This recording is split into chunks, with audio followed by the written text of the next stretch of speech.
이 기대감이 무너질 때 찾아오는 아픔과 열등감이 누구에게도 있었냐면 이 삭개오에게도 있었어요. 근데 삭개오라는 이름 앞에 이 삭개오의 직업이 붙어 있어요. 삭개오의 직업이 뭐냐면 세리장이에요. 세리장인데 세리장이라는 건 뭐냐면요. 당시에 유대인들은 로마에 포함된 로마의 그런 지배를 받는 그런 나라였어요. 로마의 지배를 받아요. 그러면 로마에게 세금을 내야 되잖아요. 세금을 누가 걷어야 돼요? 네, 누군가는 걷어야 돼요. 누가 걷었냐면 바로 삭개오 같은 인물이 걷었어요. 근데 봐요. 세금을 낼 때 예를 들어서 로마에다가 내가 100원을 벌면 로마에 50원을 내면 돼요. 근데 이 세리장이들은 얼마만큼 걷었냐면 70원, 80원을 걷어요. 그래서 로마에다가 50원 주고 나머지는 자기가 착복합니다. 그래서 부자가 돼요. 그렇게 된 부자가 바로 삭개오였어요. 그 유대인들이 볼 때 생각할 때 삭개오 같은 세리장이를 좋아할까? 싫어할까? 왜 싫어할까? 자기들의 그런 자기들에게 세금을 너무 많이 부과해서 자신들의 재산을 가로채는 사람이라고 생각했기 때문에 이 세리장이를 너무 싫어했어요. 다른 말로 바꿔서 말하면 이 세리장이를 마치 내국놈, 나라 팔아먹는 놈이라고 손가락질했어요. 죄인이다. 나라 팔아먹는 놈이다. 진짜 나쁜 놈이다. 그렇게 손가락 받는 사람이 바로 삭개오였어요. 근데 삭개오가 처음에 사람들이 손가락질할 때는 가슴이 아팠어요. 내가 이렇게 살면 안 되겠다. 근데 자꾸만 사람들이 손가락질하는데 자꾸만 손가락질하는 거에 비례해서 돈이 많이 들어오는 거야. 그러면서 삭개오의 마음이 어땠을까요? 한번 눈 감자. 저 소리 그냥 한 귀로 듣고 한 귀로 흘러버리자. 그러면서 삭개오의 마음은 더 강팍해졌어요. 마음이 강팍해지면 강팍해질수록 삭개오의 그 장고에는 점점 더 많은 장고가 생겼어요. 삭개오의 마음이 악랄해지면 악랄해질수록 삭개오의 창고에는 더 많은 부가 쌓였어요. 그래서 삭개오는 아무리 욕을 해도 이젠 나는 내 마음속에 있는 이 열등감을 그 어떤 것으로도 회복할 수 없으니까 나는 돈으로 회복하겠다. 나는 명예로 회복하겠다. 권력으로 회복하겠다. 그런 마음으로 이 삭개오는 더 악랄하게 세금을 걷었어요. 근데 이게 웬일이에요? 삭개오가 세금을 거두면 거둘수록 삭개오가 권력을 많이 가지면 가질수록 마음은 더 구멍이 커졌어요. 마음의 구멍이 점점 커지면서 아픔은 더 깊이 찾아왔어요. 그 무엇으로도 이 삭개오의 마음을 달래줄 길이 없는 거예요. 그런데 어느 날 삭개오가 예수님이 지나간다는 소리를 들었는데 그 예수님은 마치 자기의 마음의 아픔을 다 회복시켜 줄 것처럼 들린 거예요. 한번 볼까요? 3절 4절입니다. 같이 읽어볼게요. 시작. 그가 예수께서 어떠한 사람인가 하여 보고자 하되 키가 작고 사람이 많아 할 수 없어 앞으로 달려가서 보기 위하여 돌 무화과 나무에 올라가니 이는 예수께서 그리로 지나가시게 되밀어라. 새 번역을 읽어볼게요. 삭개오는 예수가 어떤 사람인지를 보려고 애썼다. 왜 어떤 사람인지 보려고 애썼을까? 자신의 마음에 난 큰 구멍을 채울 수 있는 사람이라고 삭개오는 소문을 들었어요. 예수님은 어떤 병이든지 어떤 아픔이든지 어떤 그런 고민이든지 다 들어주신대요.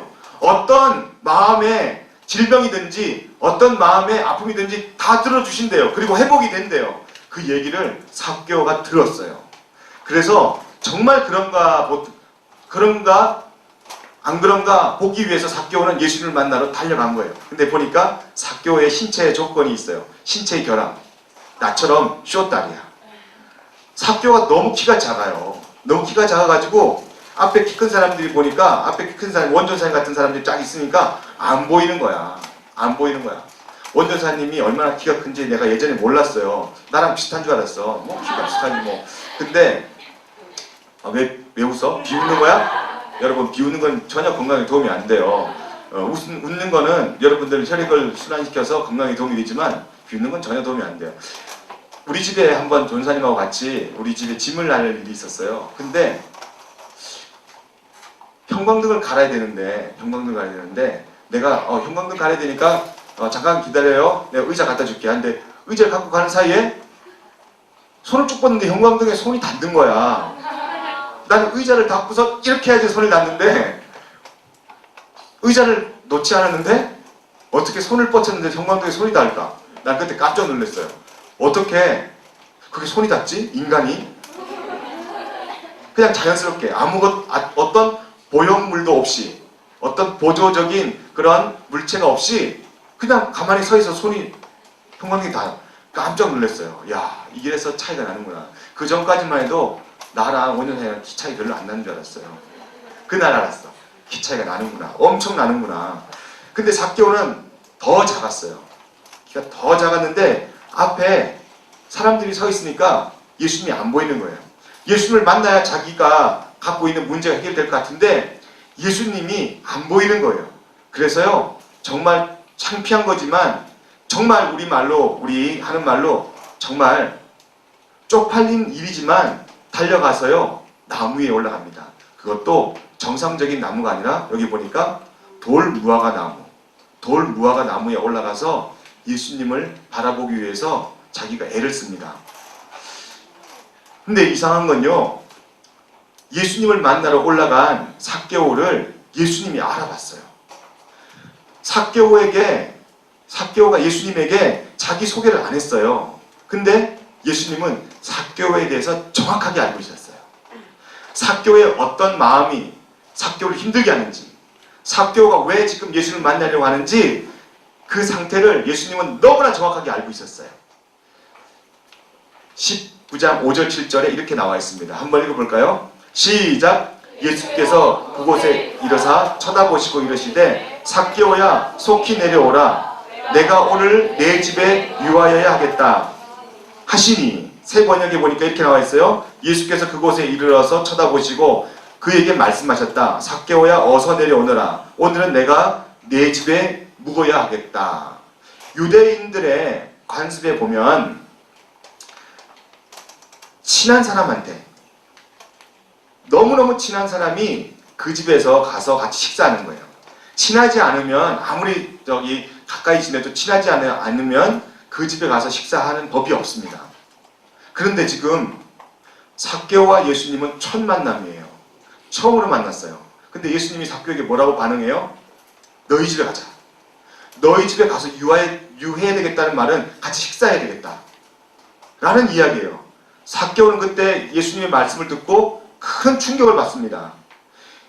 예수님을 오늘 처음 만났는데 예수님의 음성을 듣자마자 예수님을 처음 만난 것 같지 않고요, 마치 오랫동안 알고 지내는 그런 분으로 삭개오는 예수님을 경험하게 된 거예요.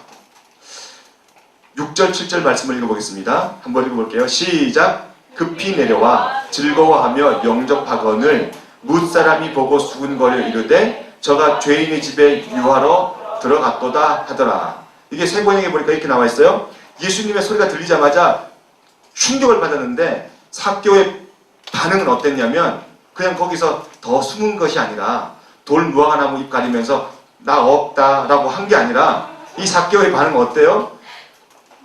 예수님의 소리를 듣자마자 얼른 내려왔는데 기뻐하면서 예수를 모셔드렸다라고 나옵니다. 기뻐하면서. 그런데 사람들이 이것을 봤어요. 사람들이 삭개오의 하는 행동과 예수님이 하는 행동을 주시했어요. 주시하면서 하는 말 뭔지 아닙니까? 욕을 했어요. 아니, 저 예수라는 사람은 뭔데? 매국노 같은 놈, 나쁜 놈, 우리의 재산을 가로채는 놈에게 가서 어떻게 친하게 행동하면서 밥을 먹는다고 할까? 이해가 안 된다. 예수님은 도대체 가만히 보니까 구원자가 아니라 예수님은 저 매국노와 같은 그런 부류의 사람이구나. 그렇게 욕하고요. 세리장인 삭개오에게도 욕을 했어요. 이렇게 수군수군거리면서 욕을 하는데 그것도 아랑곳하지 않고 이 삭개오의 마음은요, 기쁨으로 예수님을 영접했어요. 여러분, 오늘 여러분들에게 예수님은 어떤 존재입니까? 예수님이 지금 이 강대상에서 선포되어지는데 삭개오 같이 예수님을 기쁨으로 영접하는 사람은요, 예수를 만나요. 예수님을 경험해요. 예수님의 놀라운 일에 같이 동참하게 돼요. 그리고요, 한 번도 경험하지 못한 예수님을 통한 믿음의 세계를 경험하게 됩니다. 그런데요, 수근거리는 사람이 있어요. 가십을 통하여서 예수님과 전혀 상관없이 예수님과 삭개오를 비방하는 사람이 있어요. 마음속으로 에이 뭐 예수님 영접한다고 어떤 일이 날까? 예수님이 나의 삶 속에 찾아온다고 해서 내 삶이 얼마나 달라질까? 그러면서 계속 마음속으로 비방하는 사람이 있습니다. 여러분 축복합니다. 예수님을 비방하는 그런 무리가 되지 말고 예수님을 여러분들 삶으로 초청하고요. 예수님의 삶을 여러분들이 모셔드리는 영접하는 삭개오 같은 삶이 여러분의 삶이 되기를 예수님으로 축복합니다. 오늘 삭개오를 초청한 예수님은 삭개오가 반응한 것에 따라서 삭개오가 기뻐하면서 예수님을 모셔드리면서 삭개오의 삶 속에 어마어마한 일이 벌어졌어요. 19장 8절입니다. 한번 볼게요. 한번 읽어볼까요? 시작! 삭개오가 서서 주께 여짜오되 주여 보시옵소서 내 소유의 절반을 가난한 자들에게 주겠사오며 만일 주의 것을 속여 빼앗은 일이 있으면 내 갑절이나 갚겠나이다. 지금 보니까요, 삭개오가 기쁨으로 주님을 맞이한 걸로 끝나는 것이 아니라 예수님과 같이 식사를 하면서 어떤 삭개오의 삶의 결과가 있었습니까? 삭개오가 서서 주께 여짜오되 세 번역에는 이렇게 나와요. 주님께 말했습니다. 뭐라고 말했습니까? 주님 보십시오. 내 소유의 절반을 가난한 사람에게 주겠습니다. 자신의 삶의 절반을 가난한 사람에게 주겠대요. 자기가 이렇게 욕먹으면서 자기 영혼을 팔아가면서 모은 재산이에요. 정말 피 같은 거예요. 그런데요, 이 삭개오는요, 그 어떤 것도 의지할 것이 없었어요. 의지할 것이라고는요, 이 삭개오가 욕먹으면서 모아들인 재산밖에 없었어요. 삭개오는 누구한테 인정받으려고 해도 인정받을 만한 것이 없었어요. 인정받고 싶지만 그 어떤 것도 삭개오를 인정할 수 있는 그런 건덕지가 없었어요. 그런데 삭개오는 자기가 상처받은 아픔 그런 것들을 어디에서 회복하려고 했냐면 물질, 돈으로 회복하려고 했어요. 돈을 많이 모았어요. 그래도 삭개오의 마음속에는 여전히 마음이 아프고 공허했어요. 그런데 예수님을 만나자마자 그 마음속의 공허함이 사라지기 시작했습니다. 예수님을 만나자마자 삭개오는요, 기쁨이 뭔지 알았어요. 삭개오는 즐거움이 뭔지 알았어요. 삭개오는 인생의 의미가 뭔지 깨달았어요. 삭개오는 인생의 보람이 뭔지 그때서야 깨달았어요. 예수님을 모르면은 인생의 의미가 없어요. 예수님을 모르면은 인생에 있어서 길이 없으니까, 길을 모르니까 방황하게 돼 있어요. 예수님을 만나자마자 자신의 인생의 길이 뭔지 분명히 알았습니다. 자신이 어떻게 해야 되는지, 자신이 언제 자신의 삶이 가장 가치 있고 의미가 있는지 그때서 분명히 깨달았어요. 그리고요, 물질을 봤어요. 자기가 모은 돈을 봤어요. 이거 뭐야? 여지껏 이게 내 인생을 대변해주는 의미며 내 인생의 목적이었는데 예수님을 만나니까 이게요, 금방 목적이 사라져버렸어요. 이거 별거 아니구나. 이거 진짜 내가 목적 삼았던 거 목적 아니구나. 그러면서요, 과감 없이, 미련 없이 저 절반을 뚝 잘라가지고요, 가난한 사람들에게 주겠습니다. 그렇게 결단합니다. 예수님을 만나면 이런 결단이 있어요. 예수님을 만나면 이런 삶에 분명한 하나님 앞에 고백이 있습니다. 그리고서요, 어떻게 또 이야기합니까?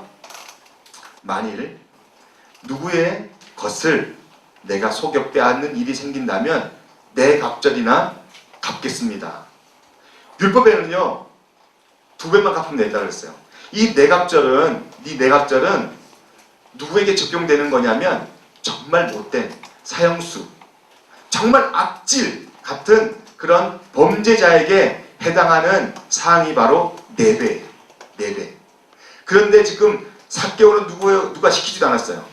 그런데도 뭐라고 이야기해요? 자기가 예수님 앞에 서 있으니까 자기가 얼만큼 큰 죄인인지 깨닫기 시작해요. 내가 얼만큼 큰 그가 무도한 죄인인지 그때 알게 돼요. 그러면서요, 가장 악질이 하는 행동, 가장 흉악한 죄인이 하는 행동을 삭개오가 합니다. 4배나 갚겠습니다. 4배나. 여러분, 이게요, 누가 시켜서 되는 일 같죠? 아니요. 아무도 시킨 사람이 없습니다.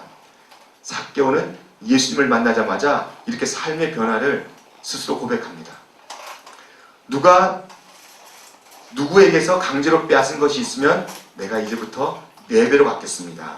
그렇게 이야기하는 거예요. 여러분, 오늘 여러분들의 삶이 이런 삶이 되기를 예수님으로 축복합니다. 뭐 잘못 건드렸나 본데. 네. 아무것도 건드린 거 없는데. 네. 19장 9절 한번 보겠습니다. 삭개오가 이렇게 고백할 때 예수님이 어떻게 반응하셨는지, 그리고 삭개오의 집은, 삭개오의 마음은 어떻게 변했는지 한번 보겠습니다. 19장 19절 시작. 예수께서 이르시되 오늘 구원이 이 집에 이르렀으니 이 사람도 아브라함의 자손이니로다. 지금 예수께서 그에게 말씀하셨다. 오늘 구원이 이 집에 이르렀다. 이 사람도 아브라함의 자손이다. 인자는 이런 것을 찾아 구원하러 왔다. 라고 이야기하는데, 지금 예수님은 나눔을 고백하는, 예수님을 만난 이후에 진정한 나눔, 진정한 베품, 진정한 선행을 고백하는 그 삭개오에게 너 진짜 구원받았네. 너 진짜 구원받았어. 그렇게 이야기하는 거예요. 진짜 구원받은 사람은요, 자기만 아는 삶을 살지 않습니다. 진짜 구원받은 사람은 진정한 나눔이 뭔지 깨달아요. 그리고 그걸 실행에 옮깁니다. 여러분들은 목사님, 저는 지금 학생이라고 나눌 게 없어요. 나눌 만한 게 없습니다. 그거요, 다 거짓말이에요. 왜 나눌 게 없어요? 여러분들이 나누고자 마음만 먹으면 시간도 나눌 수 있어요. 나누고자 마음만 먹으면 여러분들의 그런 힘도 나눌 수 있는 거예요. 갖고 있는 힘 많잖아요. 특히 자매들 힘 세잖아. 다 나눌 수 있는 거야. 왜 나눌 수 없어? 그 힘도 다 어디다 쓰게? 연약한 형제들 도와주면 되지.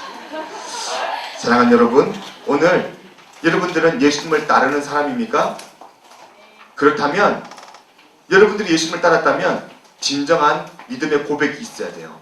저 예수님 믿는 사람이에요 라고 입으로만 이야기하는 것이 아니라 삭개오처럼, 주님, 제가 예수님을 믿습니다. 그래서 내가 이제 예수님을 위해서 선한 일을 하겠습니다. 어떤 선한 일? 예수님, 제가 이제 내 주변에 할머니 할아버지들만 조끼 입고 쓰레기 줍는 줄 알았는데, 주님, 제가 이 하나님께서 만드신 아름다운 자연을 훼손시키는 걸 내가 이제 못 보겠습니다. 제가 일주일에 한 번은 동네를 깨끗하게 정화시키는 일에 앞장서겠습니다. 그리고 이 일에 같이 함께하기 위해서 사람들을 함께 제가 동원하겠습니다. 그리고요, 또 작은 돈이지만 내가 차비 아껴서 내가 먹고 싶은 거 안 먹고 아껴가지고 선교를 위해서, 구제를 위해서 하나님께 드리겠습니다. 할 수 있는 거예요. 이런 고백이 없는 구원은, 예수님 만나고 난 이후에 이런 고백이 없는 이런 삶은, 그 구원이요, 진짜인지 가짜인지 확인해 봐야 돼요. 여러분 명심하세요. 예수님을 만난 이유는 이전과 확연하게 다릅니다. 생각도 달라지고요, 마음도 달라지고, 그리고 언어도 달라져요. 여러분에게 자주 쓰는 언어가 뭔지 한번 녹음을 해봐요. 여러분, 내가 많이 쓰는 언어가 뭘까? 한번 여러분들이 녹음을 한번 해봐. 많은 단어들 중에서 예수님을 믿고 난 다음에 변화된 언어를 얼마큼 많이 쓰는지, 만약에 한 단어도 없다, 그러면 여러분들은 오늘 이 시간에 결단해야 돼요. 하나님, 내 언어가 예수님을 만난 이후의 언어로 내가 이제 바꿔서 사용하겠습니다. 그리고 내 생각도 바뀌겠습니다. 여러분들이 이런 거룩한 변화가 없이 예수님을 믿는다는 건요, 가짜일 수 있어요. 여러분 잘 아는 록펠러는 정말 찢어지게 가난한 행인의 아들이에요. 그래서 록펠러는 항상 마음속에 뭔 생각을 한 줄 아십니까? 맨날 돈이야, 돈. 나는 이 찢어지게 가난한 삶을 물려받지 않겠다. 그래서 눈만 뜨면 돈이야. 나 돈 벌어야 돼. 돈 벌어야 돼. 나는 무언 일을 해서든지 돈 벌어서 잘 살 거야. 그렇게 생각했던 사람이 바로 록펠러예요. 근데요, 정말 돈 많이 벌었어요. 록펠러가 돈 많이 벌었는데 그에게 엄청난 청천벽력 같은 그러한 소식이 전해집니다. 현대의학으로는 할 수 없는, 현대의학으로는 고칠 수 없는 그 질병의 록펠러가 이제는 더 이상 살 수 없다는 사형 선고를 받습니다. 그때 깨달아요. 야, 내가 여지껏 돈 벌려고 했는데 돈 했는데 이 돈이 나에게 아무런 의미가 없구나. 의미의 위기가 왔어요. 의미의 위기. 나 돈이 최고인 줄 알았는데 내가 이런 병원에서 사형 선고 받아 보니까 돈이 나한테 주는 건 아무것도 없구나. 그때 깨닫습니다. 하나님을 진짜 만나요. 그 전에도 계속 록펠러는 예수님을 믿었어요. 록펠러는 하나님 앞에 예배도 드렸어요. 그런데도 진정한 고백이 없었어요. 맨날 돈이야. 하나님, 내가 하는 사업 잘 되게 해주세요. 하나님, 내가 하는 이 투자에 많은 열매가 있게 해주십시오. 맨날 하는 이야기가, 하는 고백이 그런 고백이었어요. 그런데 자기의 삶에 어마어마한 위기가 찾아오면서 자기가 여지껏 목적 삼았던 것이 다 아무런 의미가 없다는 것을 깨닫습니다. 따라합시다. 예수님을 만난 이유는 분명한 믿음의 고백이 생긴다. 그 고백은 내가 목적 삼던 그 모든 것들이 하나님을 위해서, 이웃을 위해서 도구로 사용되어지는 것이다. 여러분들만 시작! 뭐야, 금방 했잖아. 금방 했는데 못 따라해? 물고기인가? IQ 40? 여러분들이 예수님을 믿기 전과 믿고 난 후에 분명히 차이 나는 것이 있어야 돼요. 그게 뭔지 아십니까? 예수 믿기 전에 목적 삼던 거, 예수 믿기 전에 여러분들이 삶의 분명한 목적 삼던 거, 그게요, 예수님 믿고 난 다음에는 하나님의 영광을 위해서, 또 이웃을 위해서, 하나님이 섬기라고 한 그 대상을 위해서요, 선한 도구로 사용되어져야 될 줄로 믿습니다. 목적이 도구가 될 때 진짜 예수님 믿는 사람이에요. 목적이 도구가 될 때. 여러분, 공부가 목적이에요? 그래요. 여러분, 처음에는 공부가 목적일 수 있어요. 난 공부가 목적이었던 때가 있어요. 공부 잘해야지, 1등 해야지. 물론 내가 아무리 애쓰고 힘써봐도 1등은 안 돼요. 항상 나는 1등은 못 해봤어요. 그렇다고 해서 꼭 2등 해본 것도 아니야. 그럼 3등을 했냐? 그것도 아니에요. 물론 열심히 최선을 다했지만 그렇게 등수에 오른 적은 없어요. 그러나 내 목적이 공부였을 때가 있어요. 그런데 변화된 사람은요, 그 목적을 하나님 만나고 난 다음에 내가 죄인인 것을 깨닫고요, 내 죄를 위해서 예수님 오셨구나, 십자가에서 달려 돌아가셔서 내 죄를 다, 하나님이 예수님을 통하여서 내 죄를 다 사해 주셨구나. 그 삶의, 그 십자가의 사건이 과거의 사건이 아니라 하나님의 눈으로 보니까 오늘 항상 현재의 사건으로 바라보게 되어지는 거예요. 그러면서 내 삶에 심경의 변화가 생겨요. 어떻게? 목적 삼던 것이 이제는 도구가 되는 거죠. 여러분, 도전합니다. 여러분의 목적이 하나님 영광 위에 아름답게 도구로 사용되어지기를 예수님으로 축복합니다. 우리 영진이 같이 축구 잘하잖아. 축구가 인생의 목적이었어. 열심히 축구했는데 이제는 막 외국에서 박지성처럼 막 불려가요. 불려가서 끌려가가지고 거기서 이제 막 심하게 훈련을 받아요. 심하게 훈련이 되어지고, 그러면서 자기가 세워오는 목적들이 자꾸만 달성되면서 하나님은 온데간데 없다면 그 인생처럼 그런 인생은 참 비참한 인생인데 그처럼 비참한 인생이 없어요. 여러분, 예수님을 믿고 난 이전과 예수님을 믿고 난 이후는 분명히 달라져야 됩니다. 어떻게? 목적이 도구로. 여러분들의 삶에 이런 아름다운 변화가, 또 여러분들의 고백이, 결단이 있기를 예수님으로 축복합니다. 말씀의 결론을 맺습니다. 오늘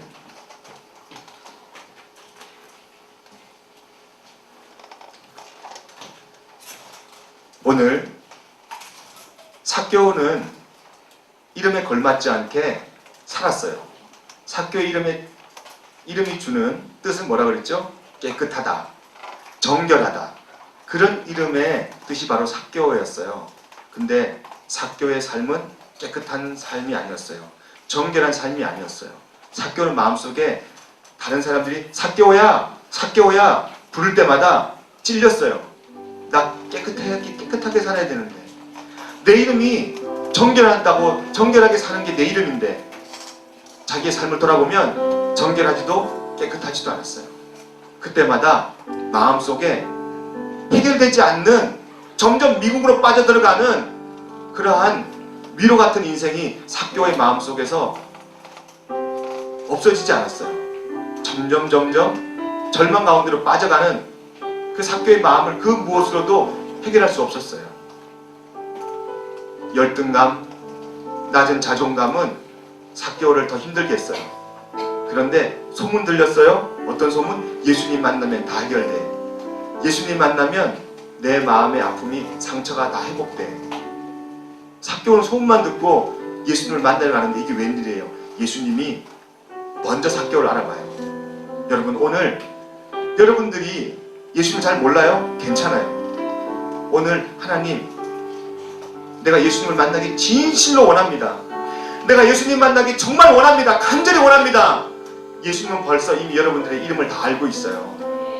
여러분들 이미 여러분들의 삶의 상태를 다 알고 있어요. 뭐가 아픈지, 뭐가 힘든지, 뭐가 어려운지, 뭐가 너를 아프게 하는지 다 알고 있어요. 그래서 예수님은 여러분들의 삶을 회복시키세요. 그래, 네가 그것 때문에 아팠구나, 네가 그것 때문에 힘들었구나, 괜찮아. 오늘 내가 너의 그 아픈 마음, 힘든 너의 마음을 내가 낚여줄게, 회복시켜줄게. 그게 예수님의 사랑이에요.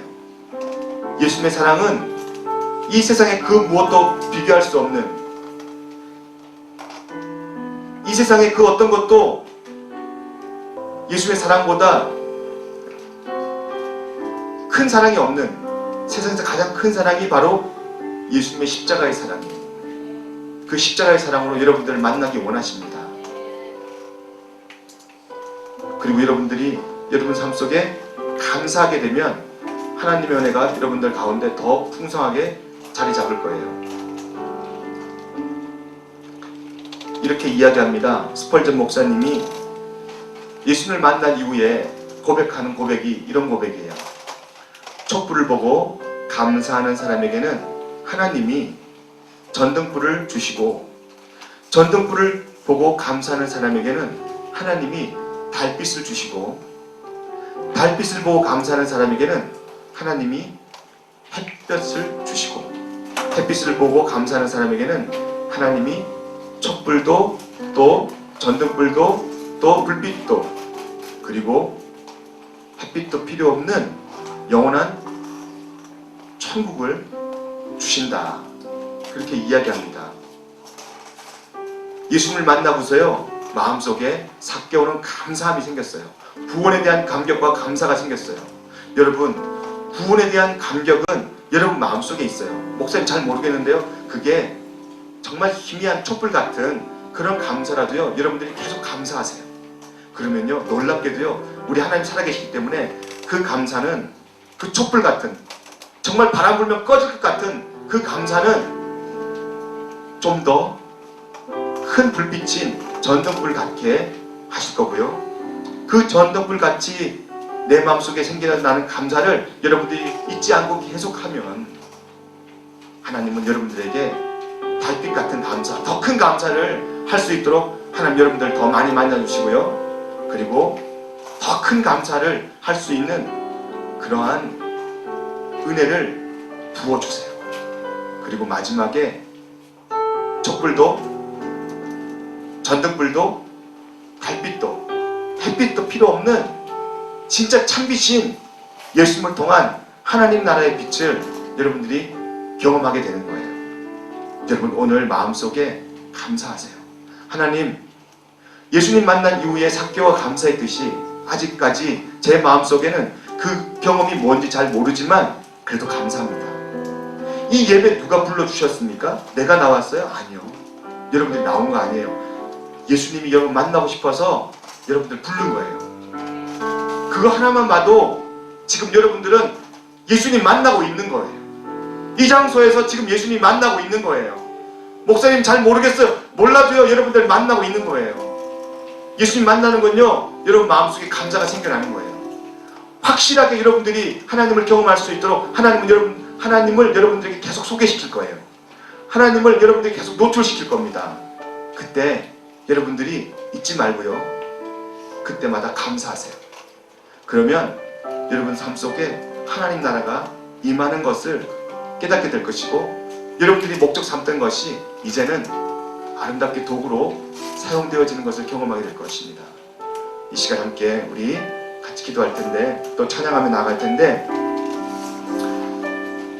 예수님 오늘 말씀을 통해서 깨닫습니다. 주님께 나아가는 것은 우리의 의지로 간절한 마음으로 나아갈 때 이미 예수님은 삭개오를 만나 주셨듯이 우리를 만나 준 줄을 믿습니다. 주님, 이 시간 우리 이름을 다 아시는 주님, 내가 알지 못하지만 예수님은 나를 더 잘 아시는 주님, 그 주님을 만나기 원합니다. 간절한 마음으로 여러분들이 기도할 때 오늘 여러분 마음속에 예수님의 사랑이 깨달아질 거예요. 그리고 예수님 만난 이후, 이전과 이후의 삶이 확연하게 달라질 것입니다. 여러분 감사하세요. 계속 감사하면 그 감사가 하나님을 더 크게 경험하는 그런 놀라운 축복의 통로가 될 것입니다. 이 시간 함께 찬양 드리면서 나갑니다.